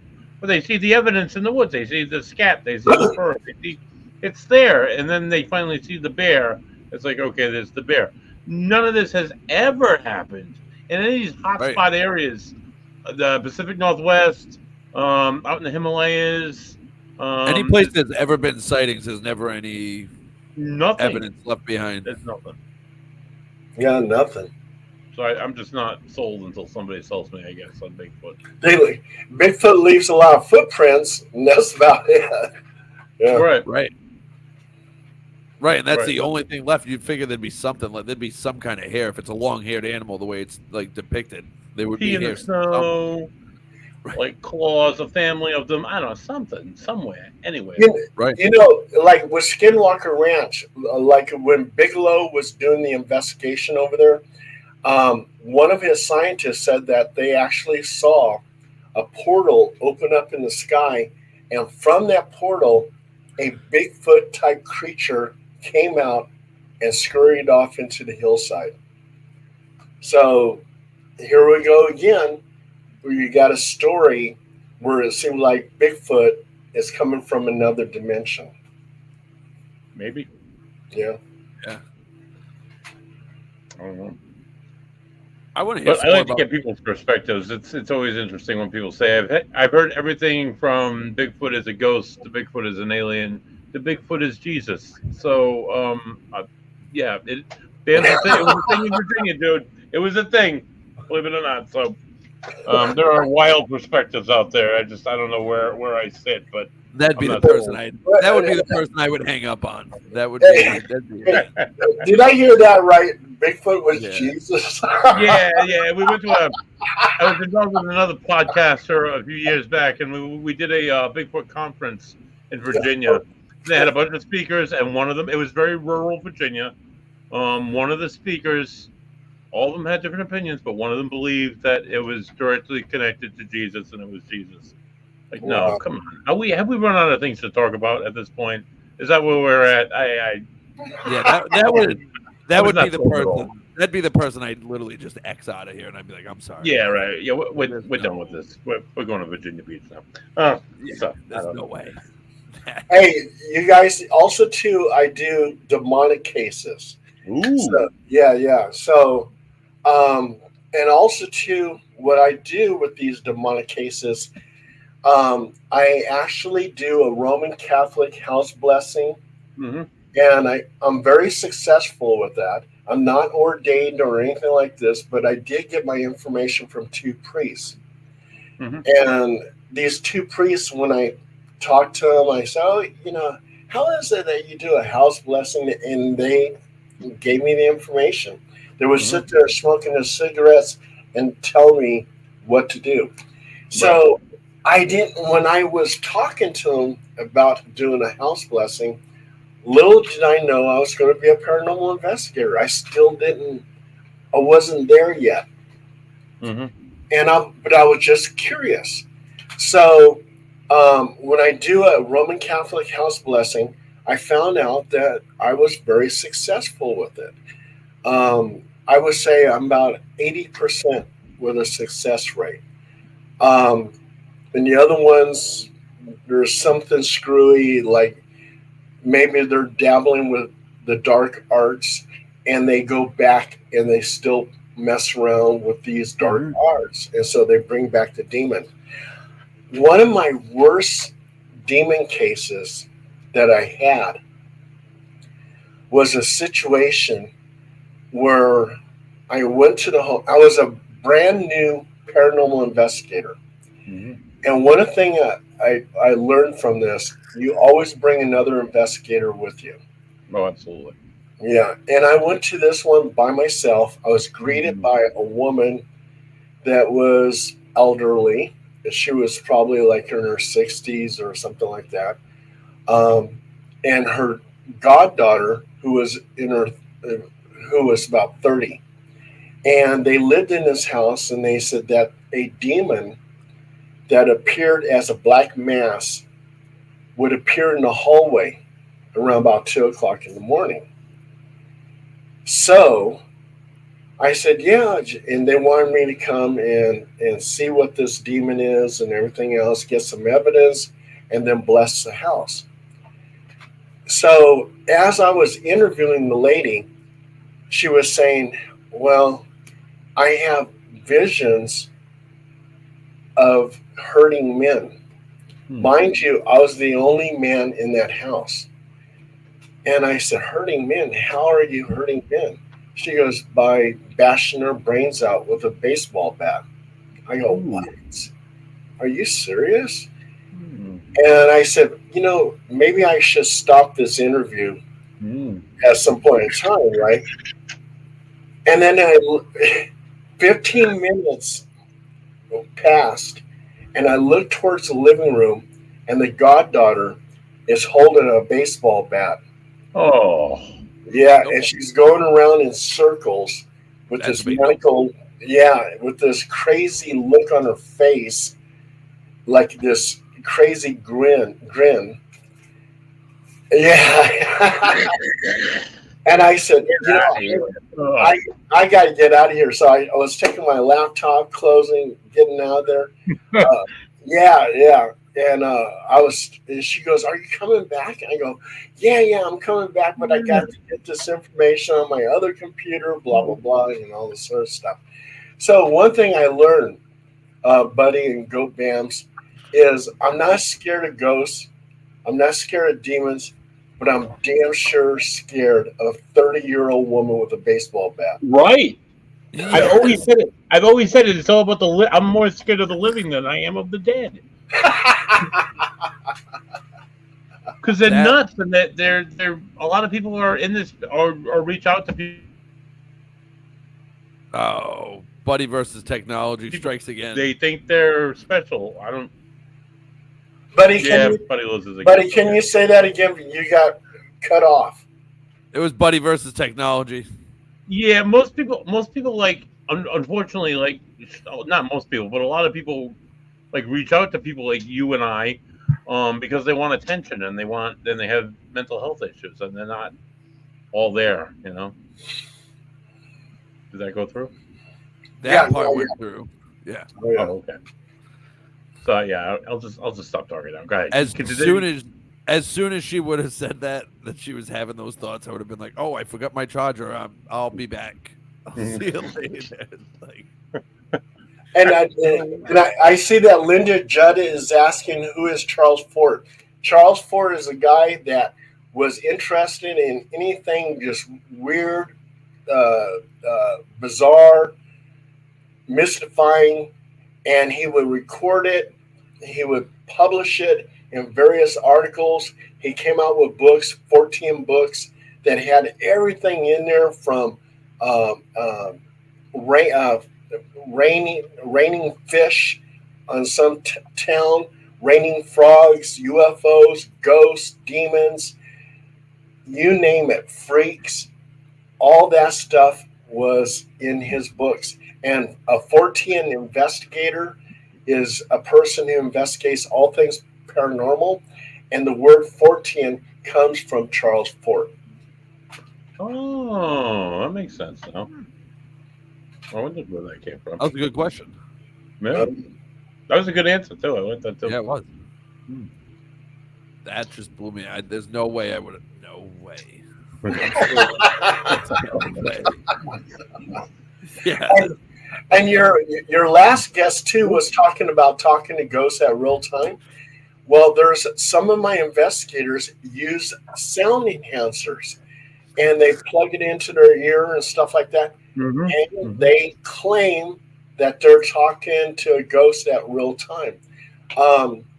I used the sound enhancer, and there was one time where it seemed like I was talking with a ghost at real time. So, um, I'll tell you what. I'll take these, which are really they're Vic Firth. They're really good drummers headphones. They plug in. I plug it right into my recorder, and I hit record, and I hear things, and I'll be like, all right, buddy, listen there, or I'll be like, I'll make a noise, and then I'll go back to it when I'm listening. I a lot of times I'll definitely when I think I'm hearing something, I'm definitely hearing something. oh yeah, Like a much lower frequency is or whatnot, you know. one of the best EVPs that I ever got. I was sitting at a cemetery that was very, very haunted. It had a reputation of being haunted, Mm-hmm. and people were seeing ghosts and everything else. I parked my car, had my windows completely rolled up, so I have Mm-hmm. no witnesses to this. But if if you're still around, where are you? And on the EVP, and I played it back, it says, I'm right here. Oh yeah. It sounded like it was coming right from my back seat. I said, holy crap. And as I was leaving the cemetery, I said, are you still here? And I would play it back, nothing. Are you still here? Nothing. But it was just Right. so amazing. Yeah. Just in that one moment. Yeah. And it was Yeah. great evidence, but it was evidence only for me because I have no witnesses. I have no way of proving that story to be true. So, I have a very similar story like that. Before I get to our next question, I was on the USS Salem. I don't know if you're familiar with it. It's Harvard. It starts in Quincy, Massachusetts. Our good friend Don DeCristofaro, who big Boston Celtics fan, said that the Boston Celtics would not win the world title. Well, thank God, Don was wrong, and that's a good thing. Anyway, I digress. I've been to Salem, Massachusetts. I went to the Temple of Satan over there just All right. to check it out to see if it was haunted. This is a little more south of Salem. So Salem's north of Boston. Quincy is just south of Boston. And You don't want to visit. You don't want to visit. Well, Quincy's a shitty town, but go to the USS Salem if you're ever in Boston again. I was in what's known as the officers' dining area, right? The Metspec, whatever you call it. And there was all stools lined up. I'm sitting on one of these stools. The other two people in the room were in the corner. They were saying that they felt like the spirit that the chief, they call him the chief. They felt like the chief was in that corner. They swore he's in that corner. I'm sitting there in my stool. I'm like, Chief, is that where you are? You sitting in that corner? Where are you, Chief? And I swear to God, I played DVP on the show before. Right next to you, right in the. I didn't hear it in real time, but afterwards, I almost shit my pants. I'm not gonna lie. Wow. One of those moments. When I went to Boston, another place that's very, very haunted, I went to Harvard over there. They had a little training class. They had, what was the name of that rapper? Chance the Rapper. His producer was talking at Harvard, and I sat there and listened to the story. But I was doing some undercover work trying to see if I can get some EVPs over at Harvard, but I couldn't. Harvard's a lot different than people think. It's obviously one of the greatest universities in America, but it's also a big party school. Oh yeah. It's a huge party school, dude. Oh yeah, I can imagine. So Linda wants to know: do you know the Estes method and how does it work? I've used the Estes method myself, and it has impressed me a few times. But go ahead. Please enlighten me because I really don't know what the Estes. Well, then let me tell you the Estes method. If my internet will allow me, you plug in with the headphones, and you sorry about that, and you cover your eyes with like. Oh yeah. We've done that. Yeah, it's definitely cool. It's like that synchronicity I was talking about earlier in the show. It's that where the subconscious is somehow connected to the universe, and people are like alone in. All right, so you don't know. So you're alone in a room. You go hooked up. All your sensory are deprived. You can't. All you see is like a red light behind these two like you got like ping pong balls cut in half Yeah, and put in your the thing eyelids. gave, the thing gave me a headache. I mean, but I had two investigators that would use that, the Estes method. I completely forgot all about it. But we actually have a video of our investigators utilizing that. And it gave me a big headache. I didn't get anything paranormal out of it. It's So, an ESP. yeah, It's a test to see if you have ESP or not. Basically, yeah, they use a word. They'll say a word on a different level of the building, and you're down there and you're hearing the word through this whatever you're listening to, the white noise, the static, I guess. I definitely don't have ESP. You know, some people come up to me and they go, "Are you psychic? What do you feel? What you see anything?" No, because I'm not psychic. Yeah, I'm just a plain old investigator, not psychic at all. But I have a lot of psychics on the team, though. That's good. It's a good. It's a good balance. Wow. That's a Yeah. wild method. I couldn't. That's not something I'm doing, by the way. Yeah. No, you sit in a little area. You're by yourself. There's a variation to that where they hook you up like that, and then they hook you into a spirit box, and you just like listen. And apparently, you're supposed to be able to harness the energy, or the spirit is supposed to use you. I don't really know, but there's been some interesting things that I've seen even come out of that. So it's all very cool. It's all people can experiment in various different ways, using all these various different pieces of equipment. It's all experimenting. It's all like I said earlier. It's doing a little bit of science, a little bit of making it a little bit more scientific of what we do. Right.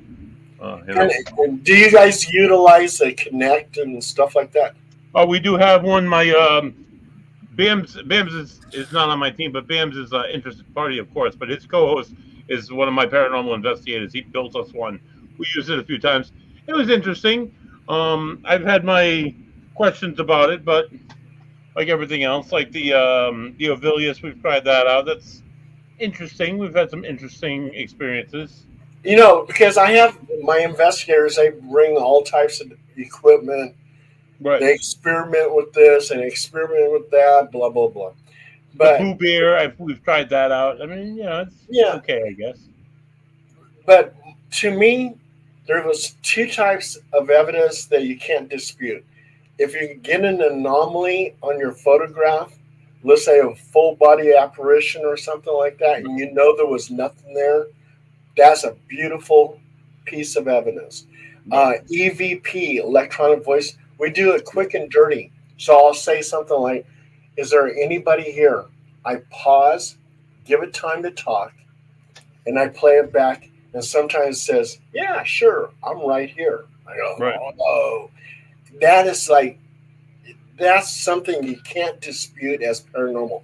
Paul, I've been investigating, like I guess professionally, if you want to say, for close to 15 years now. My bread and butter is EVPs. It's just absolutely like phenomenal. Yeah. Some of the stuff that I've had phenomenal. It's incredible. Oh, I can imagine. I love it, and that's what makes it all worthwhile to be honest. Hey, can I plug a couple books? Please do. Yeah, please do. Please. Okay. And I know Tim Shorts, he's with Ancient Aliens. Right. And I'm going to tell him that I plugged his book. This is his book right here. It's called Weird Time. You're talking about time slips, time distortions, you name it. Anything weird that deals with time, it's in this book. And you'll find about 4 of my stories in this book. Weird Time. So, Tim Shorts, if you're watching this, here we go. And it's a great book. And then, here's one of my books. And that's Saint Gothic. That's one of our characters. And she's in Latvia. And that's a very haunted location in Eastern Europe. Yeah. Our friend Porzingis is from Latvia, so that's. Oh, okay. All right. That he is. Yeah, that's a very small country and everything else. So you guys been investigating for a long time then? I have been since I had experiences when I was young, and I like dipped in and out of it, and then I ignored it for about 10 years. I thought, oh my God, it's just all bullshit. It's in people's heads. And then I had a job working in a group home, and I had some of the most incredible experiences, Paul, that it sucked me right in. About a year later, my grandmother passed away, and in this house that I'm in right now, there was some incredible experiences. And we had a team come in. My parents lived here at the time, and it just the way the team like came in and made us feel, like one, you're not crazy. Two, we're able to validate some of your experiences, had some of the same similar experiences. And three, this is what you can do. Hey, leave me alone. And I love that. Love the ability to empower other people and also to explore this field a little bit more myself. So I founded my own. I started investigating in about 2007, 2008, and I founded my own group in 2012. Ocean State Paranormal, and I don't care where I investigate. I like doing residentials, but I like doing the historical stuff. I just like to experience this stuff and want to know as much as possible. Honestly, Hey, so buddy. One of the things also too I do in the investigation, if a person has a demonic attachment, I give them a full submersion baptism. oh, wow. I bless the water with holy water, say some prayers over it, and I actually give them a full submersion baptism. And believe me, I'm very successful with that. When I first started, I doubted myself. I said, I don't know if this is going to work. But I actually believe in angels and stuff like that. And I think angels are here to protect us. So I call upon angels to help me. And these people with demonic attachments, they'll call me up later and say, Paul, you got rid of the demon. Your baptism worked. I go, thank you. I'm glad it worked. So yeah. Well, you're a Fortean. I'm just a ghost guy. I appreciate the whole demonic thing, and I know people who do that, and I will send folks along. All right, if I don't think I can help you, go and see these people because they will. But I don't. I just that's just not something. We had a case where it was potentially demonic, and it was just like it was surreal. It was so a lot of our experiences were like next level weird, and like not only next level weird, but like a lot of negativity in everybody's lives who were involved. And I'm just like, I don't want to do that so much as I want to just like or I know they'll just come at me if they're there, I guess. But I mean, I'm not going to go looking for demonic cases at all. I'm more of a ghost guy, like I said. And a full submersion baptism is a basic form of exorcism, and a lot of people don't realize that. Also, too, some of my demonic cases are just so freaking bizarre. We went to this one house in Berkeley, and the family who said that they had a demonic presence in the house, they turned out to be hoarders. So we're like trying to make our way through the house, garbage everywhere. They actually physically took out their toilets and they were defecating in the garage. Ooh. And a night out for them, a fun night out, is to go to the gas station and use the facilities at the gas station. That was their night out. Oh. In a place like that, we left immediately. It was just so freaking weird. I mean, there's those type of people. I hate to say this, but there's no way of helping them, and it's just, plus it was disgusting. My investigators, they jumped out of that house. They didn't want to be part of it. Another case that we did, I'm going to give you the weird demonic cases. Okay, I'm going to give you the weird ones. We went to San Francisco, and these two ladies, and they were very large. I'll just say they were very large. Okay, and there was a poster of them on the wall. Come to find out, they were strippers. And they were saying that men like them because of their large size. Okay. So we're going, okay, this is weird. And they were saying that they were being haunted by a demon. Well, we walked in and there was cockroaches everywhere. Oh no! Oh God! And I put my holy water up on the kitchen, and all the cockroaches went to the holy water because they were thirsty. They also too, they had cats all over the place, and there was 3 dead cats in the hallway. All my investigators, as soon as they walked in, they walked out. They were all lined up against the building. They go, Paul, I can't take this. Yep. I said, okay, I'm going to do a quick blessing and get the out of there. Oh yeah. So that was another case. Oh. My worst demon case. And then we had this other case where this guy, he was saying that somehow if he took his flashlight and hit the light against the wall, that the demon would appear. Oh. And so I sat there.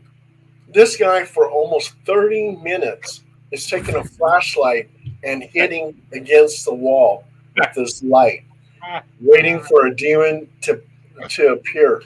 And he was profusely sweating because he was putting so much energy into it. And then I was looking at the flashlight. It was like so long. I said, oh my God, this guy can just change his mind about hitting the wall and start beating me with with that flashlight. I said, I think you guys, it's time to go. And we got out of that house as fast as we could. You staying for 30 minutes is incredible. I would have been like 2 minutes and I was like, uh-oh. And I was filming this guy. It was like, oh my God, no one's gonna believe this, That would be my favorite YouTube video ever. Man, it's flash. Oh my God, I forgot about this one. Then we had this other demon case, right? And this lady, she was all normal when we first got there. And she's talking, she's, I feel like I'm possessed. And then all of a sudden her face, it was very intense. It seemed like it was distorting in front of me. From a woman who looked like she was friendly, all of a sudden looked evil. And then before we knew it, and believe me, I got my investigators there, she starts ripping her clothes off. Ooh. And I'm going, what the hell? And she starts running to the bathroom. And the way the shower is, that it was like if you put your hands there, you could actually move up the wall. She starts moving up the wall. Oh, God. In the shower room. Not walking on the ceiling like in the movies or anything like that. She was making these grunting noises and everything else. And she was fully naked. It was like, what the hell? But we finally got her to calm down. We gave her a baptism. And later on in life, right on Facebook, she wrote me this big long letter thanking me that I got rid of the demon. So There was definitely something there. Right. Yeah. Weird. That's so weird. Oh man. I just thought of another demon case. Oh my God. How could I forget this one? Okay, we get over to the house, and this guy, just like a monkey in the zoo, was taking his feces and throwing it up against the wall. Oh, been there, done that. Good. And I saw it, and he goes, there's demon faces in the carpet. There's demon faces in the stucco, and there's demon faces in this bedroom where his feces is clinging to the wall. Oh, And he said, Wonderful. "Do you see the demon?" I go, Yeah. "Oh my God, I see a lot of, but Yeah. I don't see a demon." And then I said, "Okay, I'm out of here. I'm out of here." I didn't even bless the house. It was just so disgusting. When shit is involved, it's just not a pleasant situation, No. dude. I worked No. I worked in mental health institutions where people would play with their feces and use it against you on a daily basis. Oh, so you've experienced that then, buddy, huh? Oh, Yeah. way too people that would. Me I too. when I saw a People guy who have to uses paint his own themselves. feces to paint a Mona Lisa. It's absolutely fascinating what people will do with their own feces. More on that on another show, of course, because we can only go so late here. But Paul, it's been an absolute pleasure having you It on. has. Dude, I could let you talk for another 2 hours, and you could continue to blow my mind. But We got to have you on again. We got to. Hey, Have you well, on. check this we'll out. definitely have you back on. If I do this, that means I got another demon story.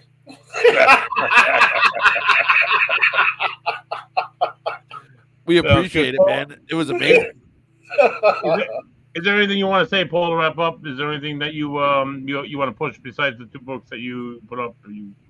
Yeah, I mean, I'm easy to find. All you have to Bing or Google me, Paul Dale Roberts, and you'll find a lot of my articles and videos and whatever. And if you type in Paul Dale Roberts books, you'll find some of my books. Nice. Nice. That sounds good, man. That sounds really good. Check that out, guys. We'll have a link on our website very soon. Bam, is there anything you want to say before we wrap this up this evening? No, I just want to thank you for your time. It was amazing talking to you. I look forward to talking to you again. I hope we can get you back on. Oh, sure. Yeah, when I come back on, I'll go, I got another demon kid. I could listen to them all day. They're interested. Some of those Yeah, people, oh man. They never Oh, fail to boy. amaze it. The crazy people story. I love Oh, those yeah. just as much. Too, so anything and above is always good. Bams, you guys are doing a mid card this week on Friday. Yeah, you and yeah. Joe? We'll be back Friday. We'll be back. Oh, check that out, guys. If you haven't, even if you're not into wrestling, the mid card is a lovely podcast with Bams and our guy Joe. And they will rivet you with talk from the squared circle. Like I say, I have no idea what's going on, and they keep me riveted the entire show. It's just it's a good conversation, and it's a fun time.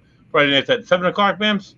Yep. 7:00. Okay, and this Saturday, me and the dudes, Costas, the Greekiest Greek I know, and Ed, just Ed, we're gonna go down to the Vigilant Brewing Company and film the 3rd episode of Three Dudes Brews, a journey in. Well, I don't know. It's like our journey into craft beer, and deliciousness and our enjoyment of it, and the people that make it and that bring it to us, and all the good and lovely things that craft beer has to offer if you don't drink it in excess and become a fall down drunk. So tune in always to a Van Down by the River podcast for all of our great stuff. You can see us on Facebook. You can see us on Get Haunted, as you'll see us this evening. You can see us on YouTube. You can see us on Twitch. You can see us on the Gram. God knows you can probably see us on other things. But until you see us next time, everybody have a great week.